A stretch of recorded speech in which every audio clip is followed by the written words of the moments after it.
Welcome to the National Women's Fitness Academy podcast. We're here to talk about women's health, female hormones, body image, and all things health and fitness.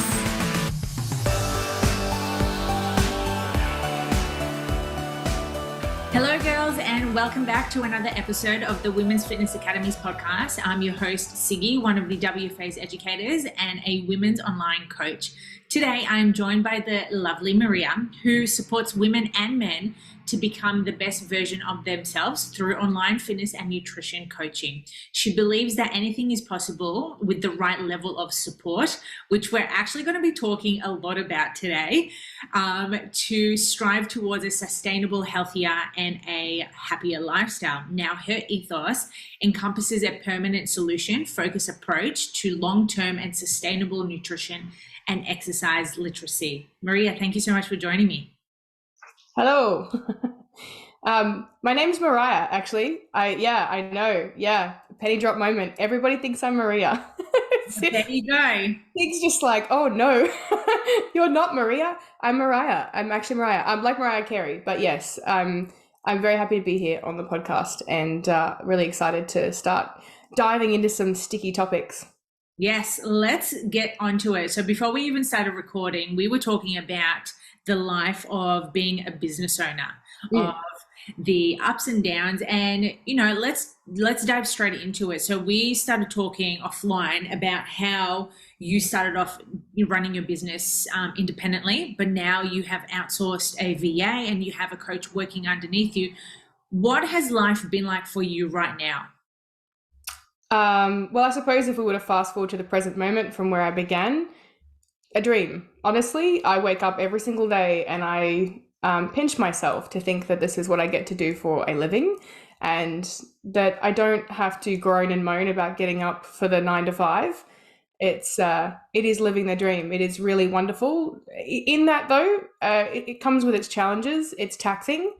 It's incredibly taxing. I don't think I've ever been in a situation in my life where I have been that obsessed and passionate about something to the point where I was willing to, burn out as a result, where I was willing to put absolutely everything possible into what I would call my baby and people who I really care about, my clients. So, but today I think I'm excited. I'm thrilled. I'm over the moon to be where I am. And I would never have pictured myself here. Like if someone said this, 10 years ago, this is what I'd be doing. And this is, I'd be running my own business and I'd be this successful. I would laugh in their face. So, yeah. So now, let's go back to before this coaching. What was life before this? Well, it was definitely that, if I was to go all the way back to my childhood, I was always an overachiever. And I was always in the 1 percentile of academia in my schooling life, and progressing through life looked like pushing as hard as possible in everything I did. Stubborn, very stubborn. But I got my first job at 14, 14, and actually it was just before my 15th birthday.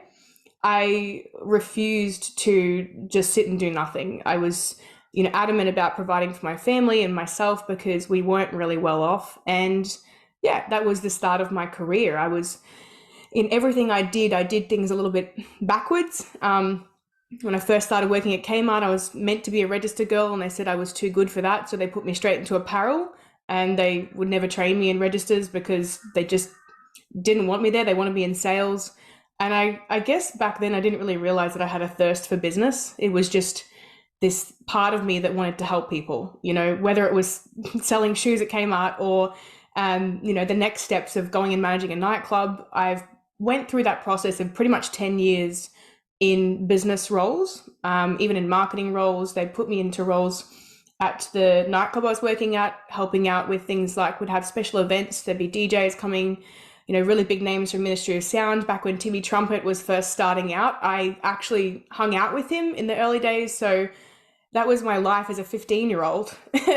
And it was crazy. It was just madness, but I loved it. I was always on the go. I would work 16-hour shifts. There was nothing that was out of the question from a work ethic perspective. And I think that was, I suppose, the start of realizing how ingrained it was in me to do that, to push really hard with everything I did. So, and then, I worked my ass off for years and years, tried lots of different roles. I could never really find my feet as to what I really wanted to do. And I went to uni and I thought I wanted to do hospitality, and then that didn't work out because I hated the hospitality subjects, but I loved my management and marketing subjects. And I was really confused and conflicted because in my mind, my idea of business was always something really boring. I'm like, business is boring. Ugh. Who would want to work in the corporate world? I didn't realize that the business umbrella is just so large, and it's, the most successful, I suppose, pathway you can take, around the world for making money, I suppose. But in general, where you can take that, where you can go with it, it's so diverse. So that's kind of where it all started. And then I think what probably really sparked my passion for health and fitness was back when I was around the age of 21. I was going through recovery from my eating disorder, which is a whole nother topic, but I got hired at Lorna Jane, a big name like activewear company. Worked my way up there from 2IC up to a state development, business development role, where I was traveling all around Australia. I would be managing Lorna's events and things like that, Australian events. Oh God, that was massive. I was traveling out west and going to crazy places, and again pulling really long days and pulling off big warehouse events. I think that kind of unlocked my potential, and I suppose what I knew I was capable of, being a high performer, always hitting the targets. It was just, there was nothing that was impossible. And I moved on from that role into like a marketing role with a company that I thought, yep, you know what, maybe I really like business and marketing. Went into that role. I was with them for about 8 months. It was autonomous. It was online. And I think that was what, I suppose, where it clicked to me that I liked working alone. I really liked being by myself and having that freedom. So I moved on from that role. Eventually they ran out of money and they said, look, we don't have money for you. And I kind of got stuck in this position where I'd been made redundant, and it wasn't me. They actually gave me a payout and said, you did so well, but we just don't have the money for your role. I guess I hit this wall where I was like, what do I do now? Where do I go? I know what I'm passionate about, but what do I do? And someone referred me to a role managing a gym. I took a big pay cut, but I thought, you know what? I'm probably going to enjoy this. And I did. I loved it. I loved working in a gym. I was there for almost 2 years, and it wasn't overly challenging, but it taught me, with those people coming in every day, that, oh, wow, this is what I really like doing. I really like helping people. It's funny because I probably knew that, back when I was like 19 or 20, but I think that I didn't really give myself enough, I didn't have enough self-confidence to start my own thing back then. So that then prompted me to, move into online work. And I was doing a bit part-time while I was at that gym, because people were just approaching me saying, you look amazing, your food looks amazing, what can you do for me? And that was a strange thing to have people approach me and say, can you do work that you don't even offer?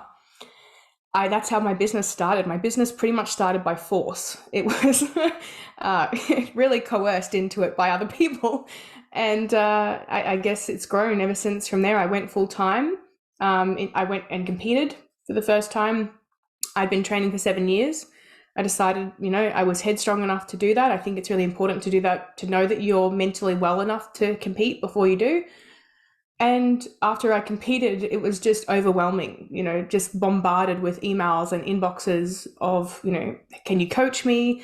I wasn't really advertising my coaching business at that stage. And I remember the gym manager just saying to me, the owner, I was the gym manager, but he was the owner. And he said, when are you going to leave? You've got to leave. Like, this is your chance. And I did. And it's just, it's gone. I haven't stopped. And that was 2019, mid 2019. Where it all just went crazy. It was no longer a part-time side hustle and me just having fun on the side. It was consuming my life. So, and here we are today. It's blossomed and it's bloomed, and I couldn't be more grateful. I love the fact that every journey that you've been through since even like as a child, it's just led you onto this way, building your own business. And too often we're not conscious enough to notice like where life is actually taking us. But when you sit back and reflect going, oh my God, this makes so much sense. Where when you, as you said, when you were younger, between the ages of 18, 19, you had no idea you wanted to do this, but you knew you had a purpose of helping people. Yeah, absolutely.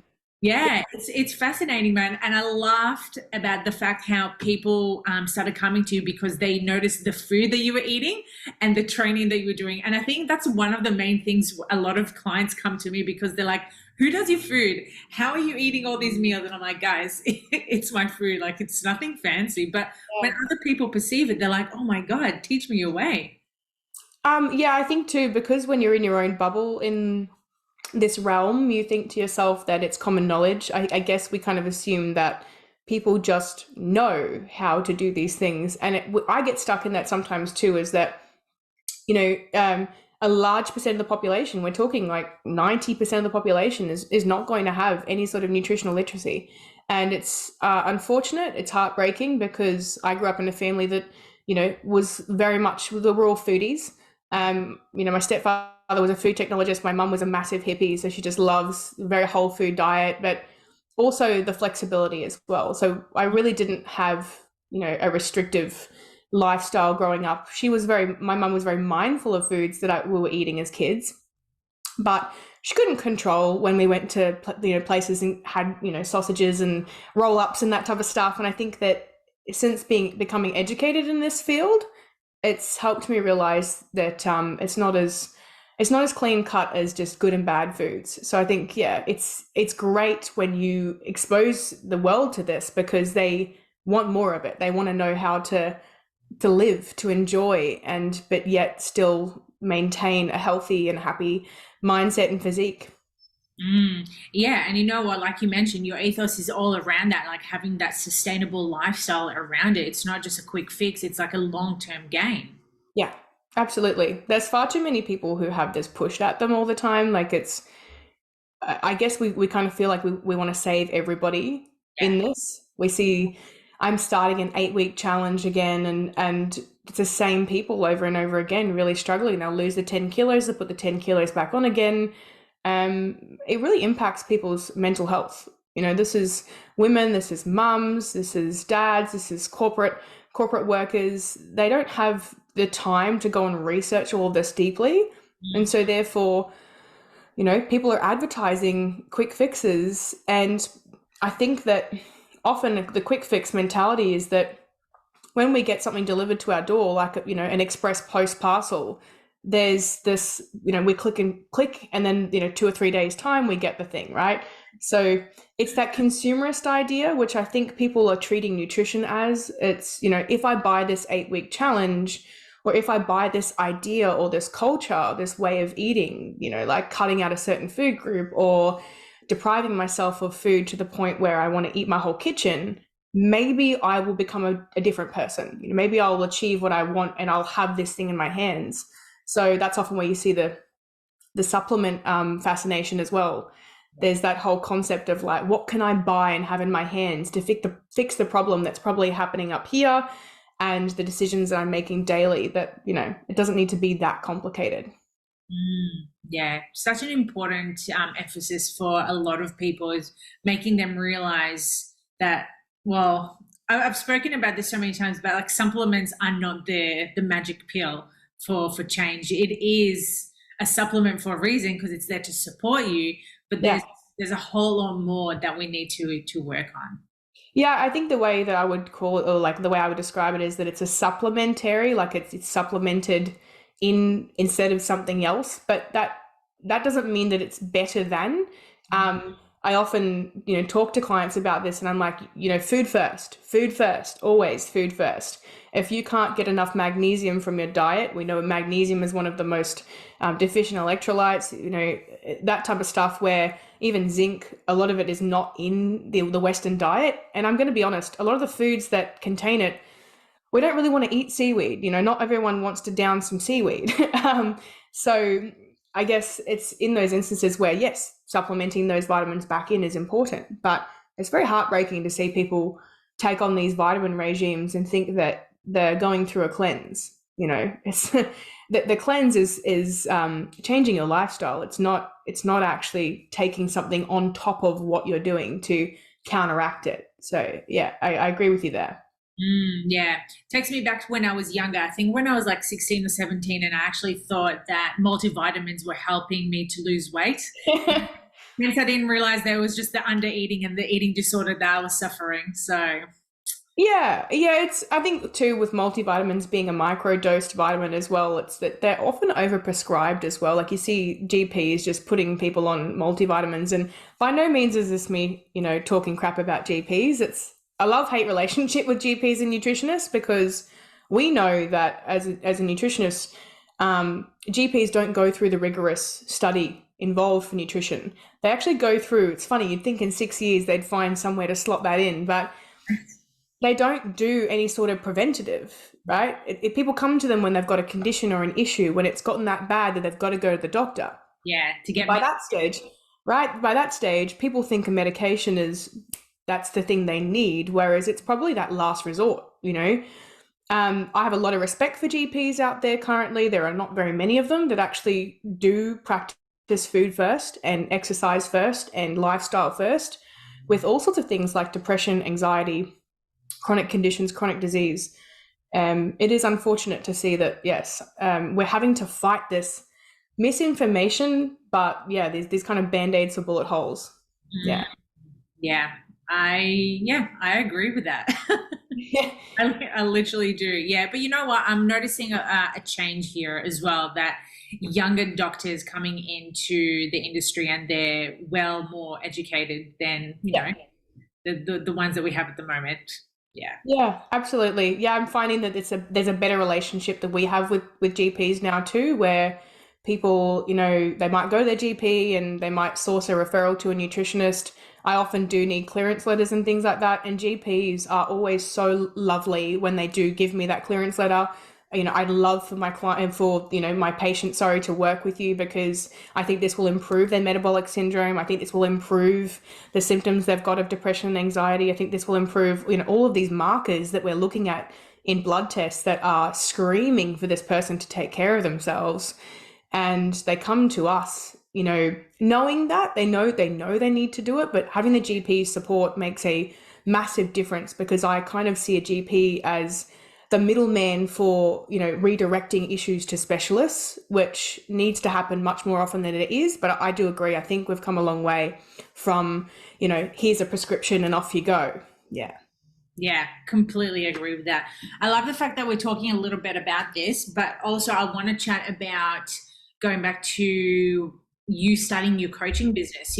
As coaches, we tend to take on so many roles as a coach or as a business owner. And before we started recording, we were talking about how when you started, you just felt as if you were doing so many things, but it was getting in the way of you to actually progressing and leveling up within your business. So now that you have a team underneath you, what does your business feel like now? And, what has it helped you to achieve during that time? My business now feels far more sustainable itself. I think prior to this, especially given that I hit the ground running with the business, it was very reactive. It was kind of like I had a 3-week wait on meal plans when I first started doing them after I got my qualifications. And I remember feeling like I was drowning. I was just drowning constantly in work. And as I've said previously, it's a double-edged sword. You love what you do. You love, you get a message from a client and they're like, oh my God, I can eat Nutella. What are you talking about? This type of stuff. I can eat ice cream and I'm losing body fat. You get called a magician, you get called a wizard, and it's cool. It's a nice feeling to be able to reintroduce people to this world. But I was drowning. I was 100% drowning. And I've always had this stubborn mentality of I'll do it myself. Ever since I was a little girl, like my mum told me I toilet trained myself. I was just like, no, you will not take control of my life. I will take control of my life. And I think that's probably been my downfall. My biggest weakness is thinking that I have to be the person to do the accounts, to do this, to do that, to wear all of the hats. And as much as I'm capable of doing it, we only have 24 hours in a day. We should be sleeping eight of them as women. We need to prioritize our recovery. We need to understand that with high stress levels, and if we have things coming at us constantly and we're not managing them effectively, we will always be drowning. We're just stuck in this continuous cycle of drowning, looking forward to the weekend and time off, but not taking any time off because you've got an overlap of more work to do, and the list goes on. So I think making the choice, I actually went through rigorous business coaching for about 6 months. That was a huge hit to my ego. That was just, I think for a long time, because I thought I'm working in business for 10 years, I've got a diploma in business as well. I assumed managing huge teams of staff as well, and employing staff, that I could do this, that I was capable by myself. And I got to a point where I was undercharging and I was overworking. I'd be charging like ridiculously low prices for coaching because in my mind, I wanted people to be able to afford coaching. I felt so awful for everyday women, being in a family situation where they don't have a budget to fit in, $50 a week or so for coaching. And I realized that I was having to pay things like GST and tax, and then I had the overheads of running things online. And I looked at the books, probably a year ago, and I was like, oh, I'm not benefiting from this. I'm not at all. I'm working so hard and I'm helping other people, but I can't be a charity. I can't work for free in essence to supply a very quality service to clients. And it made a big difference actually charging what I think I even looked into with the business coach I was working with. He changed my life and he changed my business. And I also was talking with Sports Nutrition Australia as well. And they're like, and just looking at what do nutritionists charge? What do we charge? And especially as women, you find that women tend to undercharge for a product or service. Yeah. And I think that's, I'm sorry, but it's BS because, just because we're literally, biologically born as women doesn't mean that we provide less than what a man does, and not on the man-hating train by all means, but you'll see a lot of male coaches in the industry, in the fitness industry, they're immediately trusted. They're immediately given trust. They're immediately given this, the client goes 100% in with them. Women, we seem to have to push the envelope a little bit further with clients and prove ourselves, which is fine. I'm more than happy to do that. I'm up for a challenge. But I think that was what led to the undercharging. And so now I charge what I'm worth, which I love. I'm fully booked out at that as well, at that level. And I didn't realize that was possible. And I was also taking on too many clients. I didn't have a cap, I was like, everybody. And I was doing, 3 days worth of check-ins, and it was just dragging out 12, 13-hour days, really properly providing a service. I didn't have a limit. And when I went through this business coaching, I ended up hiring a virtual assistant, and I've hired another coach who works in Adelaide by distance. And she is, as I said, a carbon copy of me. And I love it. My life is, I finally work somewhat of a structured day now. And I can actually take a lunch break at home. So it's nice. It's been a breath of fresh air. I love that. What do your days look like now? Because you've mentioned they're very structured and we're able to take lunch. Typically, what does that look like for you? Well, first of all, I work on, whenever I do micro planning, I work on a macro level. So I plan my weeks 3 weeks in advance. So all of the work, the bookings, everything like that, any sort of Zoom calls, it's all done in advance, 3 weeks in advance. So even if my mum wants to come visit or something like that, she's got to book in with me 3 weeks in advance. It's awful, but otherwise people push past your boundaries. Yeah. You don't do that. And if you're just looking at the day in front of you or the week in front of you, you cannot plan effectively for things like dentist appointments and the stuff that you don't really account for, getting your spreadsheets done, your financial spreadsheets, all that type of stuff. So I'm very meticulous as to what the macro looks like and then the micro. But I suppose a day for me changes really depending on, how many client messages come through in the morning and emails and things.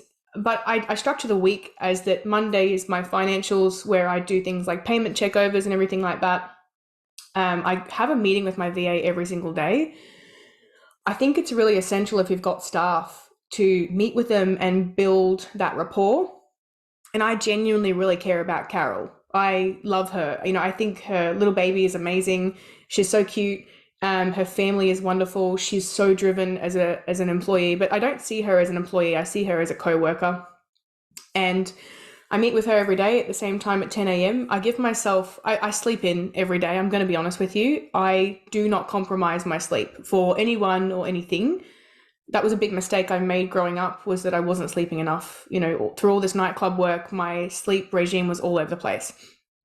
But I sleep until about maybe 8:30. I'm often up really late though. I know it sounds odd. People think that there's this glorified fitness influencer that like gets up at 5 a.m. and like has her lemon water and whatever. And it ain't me. You know, like as successful as I am, I think that nobody has to follow that a particular regime. It's what works for you. It's what works for your lifestyle.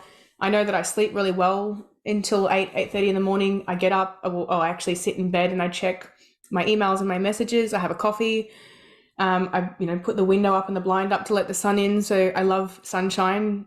I just think it's so essential when you're working at home to have well lit rooms. Yeah. And yeah, I talk to my clients. My priority is my clients. First thing in the morning is an hour and a half of comms. And it seems like a lot, but I think without that, I don't think I'd be the coach that I am. You know, I'm not a person who lets people wait for days at a time to hear a response. They come first, always. So, and then I have the meeting with Carol. I'll fit in my breakfast somewhere in there as well. I have a bowl of oats, protein oats. And I have a meeting with Carol for about an hour or so. We just kind of plan what the day looks like for her and anything additional we need to add into socials for the week, anything to do with accounting and finances. Monday is, finances, tidying up stuff with things like program updates that might have been left over from the previous week. Tuesdays is content creation day. So that's where I will film my vlogs. I'll film any sort of silly content that I want to put together for the rest of the week. And I get together pieces for Carol to work with as well. So that's all kind of creative outlet. Wednesday, I actually am studying at the moment again. So it's meant to be a study day. It's not been a study day as much as I would like it to be, but I'm studying a postgrad, what's equivalent to a postgrad in performance nutrition. So it's a part of our qualifications we have to do with Sports Nutrition Australia. And once I've done that, I am so excited to start the Women's Fitness Academy study, because I am, as much as I do know, I've got a lot of knowledge about female specific hormones and things like that, and training and the like. I'm a study freak. I love science. I love study. Knowledge is power, and you can never have enough of it. Wednesday is meant to be a study day and appointments, but sometimes it turns into additional content and any sort of picking up the pieces with things, because with 50 something clients, you know, there's a lot that can happen in a couple of days. So sometimes it kind of overflows. Thursday and Friday is check-in days. So that's just dedicated to client check-ins. And that's what my week looks like. And Saturdays and Sundays, I'll often go to a posing class. I'll train on the weekend, a longer session on weekends. Obviously, I fit in training during the week as well. Usually training is of a night time, but I can sometimes train during the day. I never train in the morning. I'm just not a morning person. I think those people who get up in the morning have to be sadistic. Like they've got to, you know what I mean? There's some sort of psychopath gene in a morning person, because who gets up and does squats at 5 a.m.? If it's you, it's definitely, no, it's definitely not me. It's not me, but I know of some coaches and people who actually do that. And yeah, they are probably psychotic. If I work out at 5 o'clock in the morning, I'm asleep by midday. There's just no, like, I don't understand how they do it. But more often than not, I'll go train at night. And then once I get home, I'm not meant to be talking to clients late at night, but I do, because, you know, I care. Yeah, exactly. Yeah. And I'll do meal prep and kind of put together food late at night, and then any sort of tidy up or admin for the evening, and then off I go to bed. I honestly usually go to bed at midnight. That's usually my bedtime, and it works out well for me. And at that time too, between 10 and 12, no one's awake, so I can actually get some things done at that time. But that's pretty much how my week looks. I love the honesty that you mentioned, because a lot of clients would look up to, you know, well, our clients would look up to us or would look up to certain people and say that they need to wake up at, let's say, 5 a.m., 6 a.m. in accordingly to be successful and get achieve their goals. And I was laughing so hard when you said that you don't wake up at 6 a.m. and have your water with lemon. No, no judgment for those who do have the water lemon, but Don't too you? yeah. But too often it's being sold as if it's like, the savior of the day, and it's just like it's just water. It's a Yeah. lemon. It's no magic pill like the supplements that we were talking about before. Yeah. And yeah, I really do appreciate the honesty saying, hey, I wake up at 8:30. Yes, I am a fitness coach, but as you said, like your sleep is your priority. And if we don't start putting ourselves first, then that's where you go back to burnout, like what you felt like at the beginning of your coaching relationship. Absolutely. I think too that if you don't let yourself relax, or you don't give yourself permission to recover and things like rehydrate, etc., you are asking for trouble. Yeah, yeah.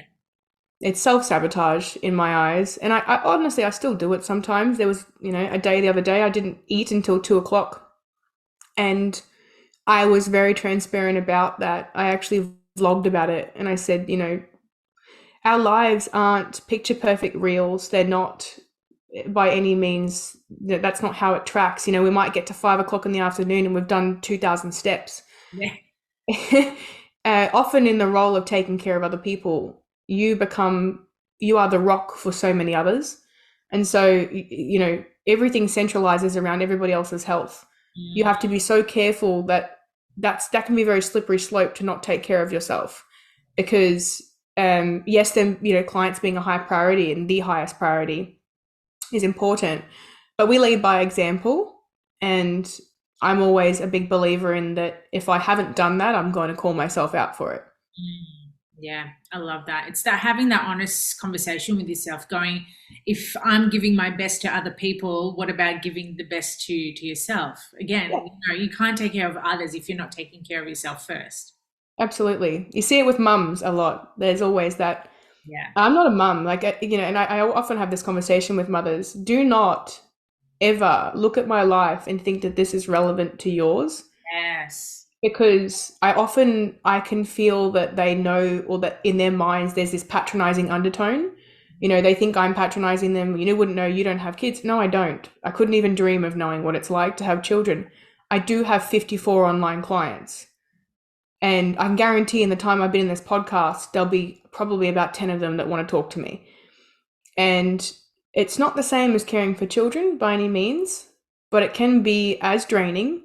And that's the full honesty. But we don't not want to do it. You don't wake up one morning and go, I don't want to be a mum.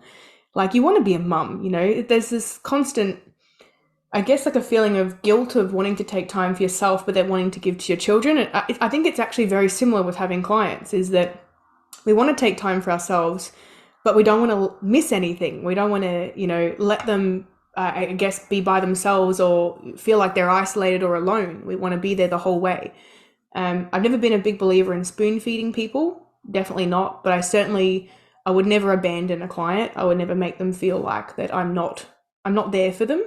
So I think that I can relate to mothers in more ways than they would realize from the emotional aspect.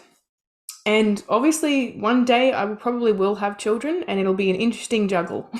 I'm just going to say that. I've got a wonderful partner though. My partner is like textbook, the perfect human being. So, and I didn't always have that. I've been with him for almost 2 years now. And prior to that, I was in some awful situations and a really, really tumultuous DV relationship for 7 years. And I think that was a part of this whole learning process too, was understanding that I couldn't become the best businesswoman or coach if I had someone in my life who was almost determined to ruin me, but my current human, he's like amazing. He's done 2 loads of washing this morning. He's working from home too. 2 loads of washing. He made sure not to book any meetings for the podcast because he doesn't want to make any noise. And he's taken the bins out, and he's helped me vacuum and made the bed. I know that having kids with this partner will be a fairly smart choice if I choose to have them. But even then, single mums, whatever situation that people have got themselves into who've got families, need to understand that your support network, including yourself, supporting yourself, is so important for the longevity of your mental and physical health. I love that. I love the fact that you're living with a unicorn. He's a unicorn. He, He he literally often he often asks me, like, why do you love me? And I'm like, I have to think of questions, like reasons why. The other way around, like I can't. There's too many to name, but yes, he is the unicorn of partners. And people tell me I'm really lucky, but as I said, I went, oh yeah, like 27 years, like my whole life, obviously. I had a really, really rough upbringing, a really rough childhood. Like I'm talking as rough as it gets. Mm. Growing up, and I mean, I grew up in Bundaberg, country town Bundaberg. It was really hard. It was a really tough, like the old school tough, you know. Um, and then having him come into my life has been odd. I'm getting flowers for the first time in my life. He actually buys me birthday presents, and I'm not used to him remembering anniversaries and just things that would mean probably not a lot to other people, but so much to me. So we call me the cactus. I'm the person who's incredibly low maintenance in that I don't need any of it. I don't need someone to look after me and take care of me, but it's my time to have that special someone in my life. So I couldn't be love more. that because Yeah. there's a lot of maturity coming from that as well, from a really tough upbringing. And then all of a sudden, this unicorn comes into your life and shows you that happiness is actually available and it is possible for you. It's a wonderful thing because a lot of people take things for granted. There's a lot of people out there who get flowers and they don't thank their partners enough, or their partners will do something nice for them, but they just, yeah, it's wonderful to think that the little things are the ones that make our most happiest moments. I think so too. I honestly remember my happiest childhood memories were nothing that involved money. Like as a kid, I remember, I mean, if you look back to to your childhood, what did you remember? Did you remember that someone bought you something expensive for Christmas? Or did you remember the time that, I think one of my fondest memories was playing in a hailstorm in the gutters? It sounds really stupid and probably very dangerous. Uh, but hey, I remember it. I wore my brother's hand-me-downs. Like I didn't have any girly clothes, so like all of my childhood pictures are of me in like dude stuff. So, and I wasn't by choice. I just didn't have clothes. I didn't have toys. I had his toys, which they just couldn't afford for me to have my own stuff, which was okay. Like I was cool about it.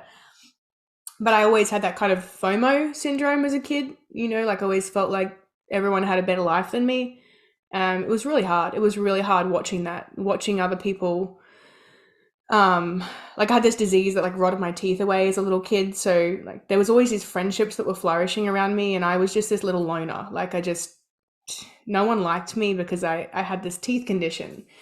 I think I remember that the solitude then was deafening. But now my alone time is my happy place. I've returned back to that. I've been able to kind of come back to a place realizing that you actually can become really strong spending time by yourself. So yes, it's been a big turnaround. I honestly say the last 2 years of my life, even probably since I competed, it's not the comp itself. I think that I just started making choices that were right for me instead of repeating that narrative of my childhood, which I thought that's all I deserved.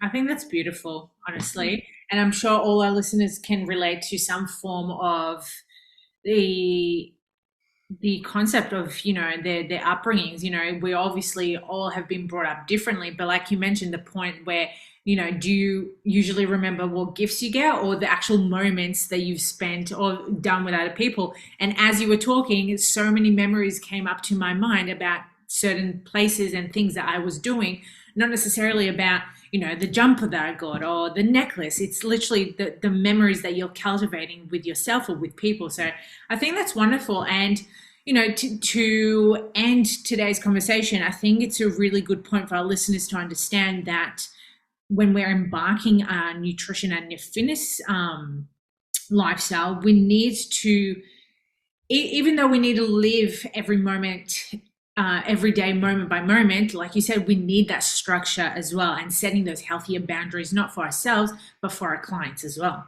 Yeah, absolutely. That's probably my main message in all of this. And even in success, even through everything I've achieved, everything that, ticking boxes, and people look at my life and they're like, you can see all these trophies, these awards, and the swords, and the state championships, and the national championships, and the pro status, and all of that. It means a lot to me, 100%, but it's a representation of who you are, what you're about. And in all of that, there's been some incredible highs and lows. I had to go through all of that. I had to go through the ED recovery. I had to go through, not saying everyone has to, but I had to go through all of that really nitty gritty stuff, realizing that I'm the person responsible for this whole thing. And it's okay to ask for help. It's okay to ask for help in the way of a coach. It's okay to ask for help in the way of other staff members or people that even like this podcast, throwing ideas back and forth between other professionals. Don't ever think you have to go it alone. And don't convince yourself that you're stuck where you are either, I think is a big part of it. The constant state of flux is the way I like to describe it, that life is forever fluent, and that now is not a reflection of forever. And that's both an exciting but also terrifying thing. Yeah. But I like to sit on the side of excitement always, because that's a choice as well. We get to choose whether or not the unknown, is a fear, or whether it is a thrill. Yes. What a good point of ending today's podcast. Seriously, we literally have a choice about everything that we feel. And I want to end this note because this is so relevant. This morning, I had a note on my car. Literally, this person, I don't know if there's some form of a miserable person in my apartment block, but they literally wrote on a note on my car going, "Hey, dickhead, move your car. There needs to be room for whatever." My car is tiny, man. When you think of a Toyota Corolla, you think of a small car. Yeah. Parking spot. For some reason, they wanted to fit in their car next to me, which was not impossible. Anyway, so I had the choice of either getting upset about it, or having the choice going, cool, he's a miserable git, or she's a miserable git. I'm just going to let them sit in their own shit, let them stir with it, and I'm just going to move on with my own day without making me feel, sad about it. So that goes back to your point, Mariah, is that we all have a choice of how we feel and how we live our life. Yeah, I guess it's not like the whole toxic positivity of like happiness is a choice, and you can feel the shit bits. Like I imagine when you got that note, you were like, that's trash. Like, yeah, of course. Why? 100%. Yeah. We process this stuff. I think I always work on the pretense of like, let yourself feel the feeling, give it a moment, but understand this, that if you let it consume you, that becomes your reality, right? So if that feeling comes on, if you get that bill or that fine in the mail, or you might have had some trouble where you've gotten sick in the week, if you give that more energy and more time, that's up to you, right? Than it needs. And I remember hearing this. I can't even remember where I heard it from, but whatever it is, give it 24 hours. And you know what? I mean, in the case of a breakup, probably need a bit longer than 24 hours. Yes. But I'm talking, let yourself lay in bed, stare at the ceiling, and feel like shit for 24 hours, worst case scenario. And then every small step forward from there is going to be stepping back to where you want to be. And it doesn't have to look like, any sort of heroic effort, but make your bed, make yourself some breakfast, achieve 3 small things for the day, and then that way you can move forward from that momentous low. And that's probably how I've gotten past all of my big stints through depression and through really big moments in life, is the tiniest things become the biggest. It's overcoming those harder days where you think you're not able to overcome, but you end up overcoming it, and then you prove to yourself that, hey, you can actually overcome really bad shit. Oh yeah. You've got to remind yourself sometimes of things that you've gone through to get through the next thing and the next thing. I'm always prepared and always open-minded for the next phase, and always grateful for the wonderful days, for the days that things go so well. it's not often you get through a full day that something doesn't go a bit pear-shaped. I feel ya on so many levels. Before we go, where can our listeners find you? Oh, wow. Yeah. So let's do a cheeky plug. We're pretty much everywhere. I've got Instagram is the big platform that we've been on for quite some time. There's TikTok as well if you want to follow us. It's all Mariah Jean Fit. It's very easy. MariahJeanFit. That's on Instagram, TikTok, Facebook. We also have a website, mariahjeanfit.com, and we have recently launched our own podcast called Fit Minds. It's by Mariah Jean Fit. It's honestly a lot of this. It really is just a lot of this and a bit of science mixed in there as well, a bit of experience. And we have YouTube too. We've got YouTube vlogs just in case you want to see me pulling some funny facial expressions. I do like kicks and things in my videos too. I can't sit down for them. I'm full of energy. So if you think that you want to watch somebody be a little bit crazy on camera, that's me on YouTube. But that's about it. And we have macro coaching at the moment. I'm honestly not taking clients. I just can't. There'd be very rare occasions where I would take on a client. Coach Alora's taking clients, but I am launching something called the Fierce course, which I do really want to plug in a couple of weeks. 5th of September is the first intake of that. There's limited spaces and we've already filled about a third of them. And it's a macro coaching course. You don't get one-on-one check-ins with me, but it's like a group environment. So very similar to, I guess, like the challenge style. However, it's not just throwing, I guess, like meal plans at you and things like that. We're actually educating our clients from start to finish on exactly how to maintain this type of lifestyle through that 8 weeks. So if you want to check that out, it's on our website. The information is there, but we will be taking sign-ups over the next couple of weeks. Love that. Well, there you go, girls. Sign up to everything. Check out the YouTube clips. I'm interested in watching some kicks. Please don't. I'm gonna go now and search it on YouTube. Search for my big kicks. I love it so much. Well, girls, if you enjoyed today's podcast, please make sure that you screenshot it, tag us at the Women's Fitness Academy, tag myself, tag Mariah, and then till next time, stay strong, resilient, and open-minded. Thanks so much for having me. Appreciate it.